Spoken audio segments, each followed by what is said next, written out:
자, 마키아벨리. 이름만 들어도 뭔가 냉혹한 권모술수, 이런 이미지가 딱 떠오르잖아요? 맞습니다. 그런데 오늘 우리가 이야기할 마키아벨리는요, 그냥 역사책 속 인물이 아니에요. 사실은 절박하게 일자리를 구하던 한 남자였거든요. 그가 쓴 책, 바로 그 유명한 군주론이 역사상 가장 위험한 권력 안내서가 될 줄 누가 알았겠어요. 어찌 보면 그의 마지막 이력서였던 셈이죠. 선한 사람들이 끔찍한 통치자가 된다. 와, 정말 도발적인 말이죠? 바로 이 한 문장에서 모든 게 시작됩니다. 이건 그냥 책상에 앉아서 생각해낸 철학이 아니었어요. 르네상스 시대 이탈리아, 그 혼란의 한복판에서 14년 동안 외교관으로 구르면서 정말 뼈저리게 깨달은 현실이었던 거죠. 도덕적으로 너무나 올바른 지도자들이 결국에는 무자비한 경쟁자들한테 어떻게 모든 걸 빼앗기는지 그걸 자기 눈으로 똑똑히 본 겁니다. 아니 대체 왜 선한 리더들이 실패했던 걸까요? 마키아벨리는 바로 이 질문에 대한 답을 찾기 위해서 그야말로 1000년 동안 이어져 온 정치 철학의 판을 완전히 뒤집어 버립니다. 혁명적인 생각이었죠. 그게 뭐냐면 세상이 어때야 한다는 이상적인 이야기는 이제 그만하고 그래서 세상이 실제로 어떻게 돌아가는데 바로 여기에 집중하기 시작한 겁니다.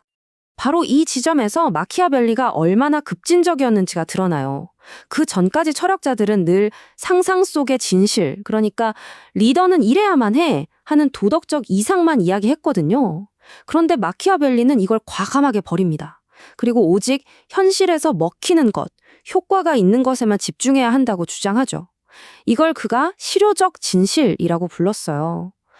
와, 바로 여기서 현대 정치과학에 태동했다고 봐도 과언이 아닙니다. 마키아벨리한테는요, 이 주장을 뒷받침할 아주 뼈아픈 실제 사례가 있었어요. 바로 피에로 소데린이라는 인물인데요. 이 사람 정말 완벽한 지도자였어요. 정직하고 자비롭고 남을 잘 믿고 그러니까 옛날 기준으로 보면 최고의 덕목을 다 갖춘 거죠. 그런데요, 바로 그 선함이 치명적인 약점이 돼버린 겁니다. 적들이 바로 그 점을 파고들었고 결국 소데린이 자신은 물론이고 그가 그토록 살아냈던 공화국까지 전부 파멸로 이끌고 말았죠. 자, 그럼 생각해 보세요. 지금까지 우리가 미덕이라고 알고 있던 것들이 오히려 독이 된다면 이 새로운 시대의 리더한테는 대체 뭐가 필요한 걸까요? 마키아벨리는요, 기존의 단어로는 도저히 설명할 수 없는 완전히 새로운 개념의 탁월함을 제시합니다. 그게 바로 비루투입니다. 영어의 virtue, 즉 도덕적 미덕과는 발음은 비슷하지만 뜻은 완전히 달라요. 마키아벨리가 말하는 비루투는 뭐냐면요.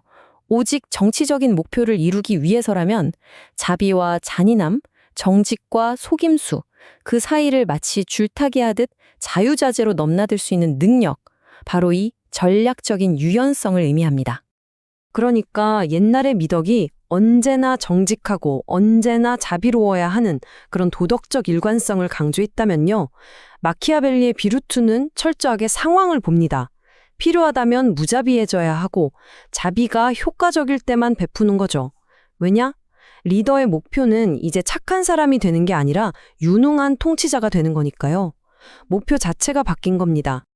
결국 이 진짜 비루투를 가지려면요. 아주 고도의 심리적인 기술이 필요했던 거예요.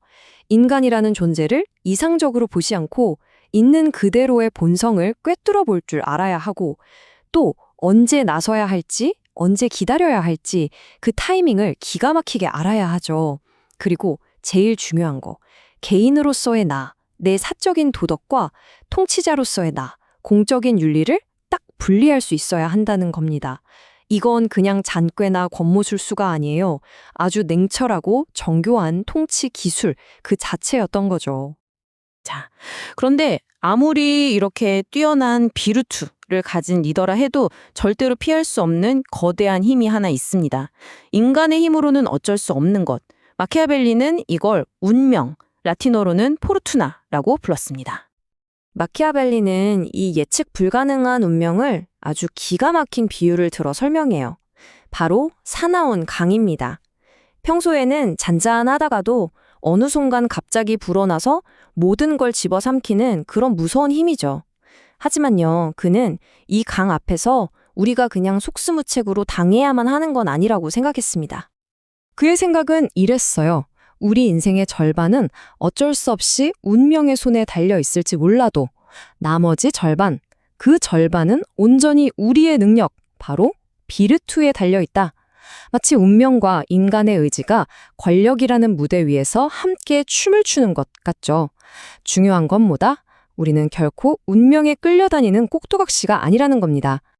그럼 이 거대한 운명의 강을 어떻게 다뤄야 할까요? 마키아벨리의 해법은 아주 명쾌해요. 첫째, 강이 잔잔할 때, 즉 평온할 때 미리 제방을 쌓아서 대비하라는 겁니다. 둘째, 막상 홍수가 터졌을 땐 그 거대한 힘에 맞서 싸우려 하지 말고 오히려 물기를 터주면서 그 영향을 조절하라는 거죠. 그리고 마지막으로 심지어 그 홍수의 힘을 역이용해서 기회로 만들라는 겁니다. 결국 핵심은 뭐겠어요? 바로 준비와 적응력입니다. 자, 지금까지 이야기를 들어보면 마키아벨리는 딱 군주, 그러니까 독재자를 위한 조언가처럼 보이잖아요. 그런데 여기서 아주 놀라운 반전이 하나 있습니다. 그 악명 높은 군주론을 쓴 바로 그 사람이요. 사실은 시민들이 직접 다스리는 공화정을 엄청나게 칭찬하는 책도 썼다는 사실 알고 계셨나요? 그러니까 그의 책 두 권은 완전히 다른 상황을 위한 다른 처방전이었던 셈이에요. 군주론은 나라가 완전히 혼란에 빠졌을 때 어떻게든 질서를 바로 세워야 하는 비상 상황을 위한 매뉴얼이었고요. 반면에 공화정을 다룬 로마사 논고는 일단 안정을 찾은 나라가 어떻게 하면 그 자유와 번영을 오랫동안 유지할 수 있는지에 대한 이야기였죠. 이걸 보면 알 수 있죠. 그는 그냥 폭군의 스승이 아니라 주어진 상황에 가장 맞는 해법을 찾으려고 했던 냉철한 정치 과학자였던 겁니다. 그리고 바로 여기서 그의 가장 위대한 통찰이 나옵니다. 그건 바로 이 세상에 절대적으로 좋은 정부 형태 같은 건 없다는 거예요. 군주정이 최고다, 공화정이 최고다, 이런 건 없다는 거죠.